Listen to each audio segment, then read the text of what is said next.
নমস্কাৰ সকলোকে আজি এটা বিশেষ দিন খুব ভাল লগা দিন আৰু আমি সুদৰ্শন থিয়েটাৰ পৰিয়ালবৰ্গ ওলাই আহিছো সাসনিত থকা মেৰবিললৈ ইমান এটা ধুনীয়া পৰিবেশ প্ৰাকৃতিক পৰিবেশেৰে ভৰপুৰ এখন ঠাই বিভিন্ন জীৱ-জন্তুৰে ভৰপুৰ আৰু ইয়াত দেখিছে চৰাই থাকিবলৈ বাহ বনাই দিয়া হৈছে সুদৰ্শন থিয়েটাৰে এবাৰ এটা বিশেষ পদক্ষেপ লৈছে প্ৰতিটো পেণ্ডেলতে এবাৰ সুদৰ্শন থিয়েটাৰে 5 জোপাকৈ বৃক্ষৰোপণ কৰিব আৰু তাৰে প্ৰথমটো কাৰ্যসূচী আজি আমি ৰূপায়ণ কৰিলো আমাৰ ৰিহাৰ্সল কেম্পৰ ওচৰতে থকা মেৰবিলৰ ইতিহাসৰ বিষয়ে অকণমান জানোচোন আহক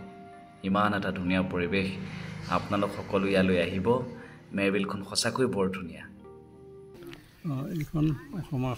বিখ্যাত বিল মেৰবিল পাহাৰ ভৈয়ামৰ সম্প্ৰীতি নিদৰ্শন থকা এই বিলখন সৃষ্টি হেনো 1700 চনৰ আৰম্ভণিত হৈছিল সেই সময়ত সেই পানীৰ মাজত বাঁহ যোৱা দেখিছে যে তাতে শ্ৰী বাইঘৰ সত্ৰ এখন সত্ৰ আছিলে সত্ৰাধিকাৰ নমলীয়া জীয়েকক প্ৰতিশ্ৰুতি অনুসৰি জল দেৱতাই পানী গ্ৰহণ কৰিব বিচাৰিছিলে পৰিয়ালটোৱে যেতিয়া নিদিওঁ বুলি কৈছিলে নহয়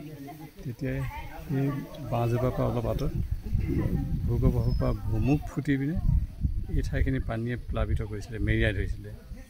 আৰু বাধ্যত পৰি কন্যাজনী দিম বুলি ক'লে আৰু তেতিয়া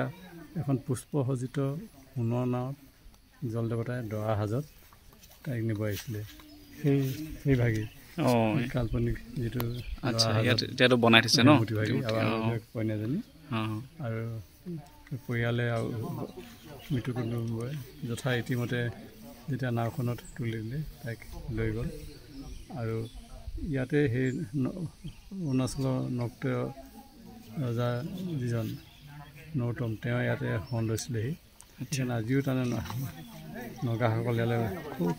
অহা যোৱা কৰে তেওঁলোকৰ ৰজা বা অন্যান্য যিসকল তেওঁলোকৰ লোক